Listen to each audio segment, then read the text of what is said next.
আগে আমি এই ছাঁচ পিঠাটা বানাতেই পারতাম না। আমার মনে হতো যেন পৃথিবীর সবচাইতে কঠিন এই ছাঁচ পিঠে বানানো। কিন্তু যাই হোক এখন শিখে গিয়েছি। আর সেই রেসিপিটাই আমি আপনাদের সাথে এখন শেয়ার করব। আমি প্রথমে পিঠা বানানোর আগে 4-5 ঘন্টা চালটা ভিজিয়ে রাখছিলাম। আর আমি এই পিঠাটা বানিয়েছি গ্যাসের চুলাতেই এবং গ্যাসের চুলায় বানিয়েছি, তাতেও কোনো সমস্যা হয়নি। দেখতেই পাচ্ছেন আমার পিঠাটা কি সুন্দর ফুলেছে এবং ভিজেছেও খুব সুন্দর। যাই হোক এই পিঠাটা বানানোর জন্য চালটা আমি 5-6 ঘন্টা ভিজিয়ে রাখছিলাম এবং ভিজিয়ে রাখার পরে আমি সেটা ব্লেন্ডার করে নিয়েছি। আর আমি এখানে চাল ব্যবহার করছি পোলাওয়ের চাল এবং ভাইটাল চাল। এই দুটো চাল একসাথে মিশিয়ে নিলে পিঠেগুলো খুবই সুন্দর হয় এবং দেখতেও ভালো লাগে। আর আপনারা বাজারে যদি অন্য কোনো চালের গুঁড়া কেনেন, দু একটা চালের গুঁড়ায় পিঠা ওঠে, দু একটাই ওঠে না। সেই জন্য আমি একটু পোলাওয়ের চালটাই ব্যবহার করি। পোলাও চাল দিয়ে ভাইটাল চাল দিয়ে একসাথে বানিয়ে নিই।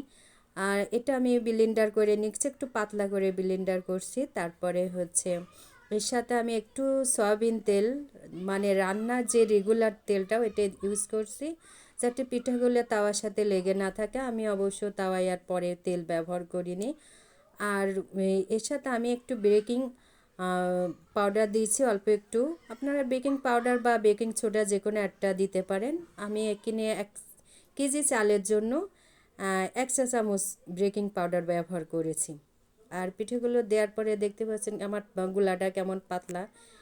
এরমভাবে পিঠা বানাই নিলে পিঠাটা খেতেও খুব টেস্ট হয় আর খেতেও খুবই ভালো লাগে।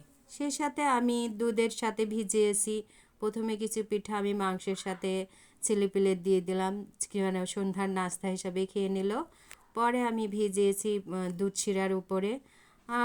আসলে শহরে তার রস, অরিজিনাল রসটা কিনতে পাওয়া যাবে না, তাই আমি দুধ আর গুড় দিয়েই একটা শিরা তৈরি করে নিয়েছি। আর আমি এই গুড়টা গ্রাম থেকে নিয়ে আসছিলাম, একেবারেই খাঁটি গুড়, বাজারের কোনো গুড় না, যে যারা বানাচ্ছিল তাদের কাছ থেকে কিনে নিয়ে এসেছি। এই গুড়টাও খেতে খুব সুস্বাদু ছিল। আর এভাবে দুধ দিয়ে এবং গুড় দিয়ে ভিজিয়ে রাখলে পরের দিন সকালে দেখি খুবই সুন্দর। আসলে সকাল বললেও ভুল বলবো, সন্ধ্যায় বানিয়েছি এবং রাত্রেবেলায় আমরা 10টার দিকে খেয়েছি অনেকেই। আমার ছেলে তো একটু আগে নিয়ে খেলো, আমার স্বামীও খেয়েছে। আপনারা দুধ চিতই পিঠই যদি বানাতে না পারেন, অনেকের কাছে এটা কঠিন মনে হয়, আমার কাছেও লাগতো, তাই এভাবে বানিয়ে নিতে পারেন যে চালটা আগে থেকে ভিজিয়ে রাখলেন।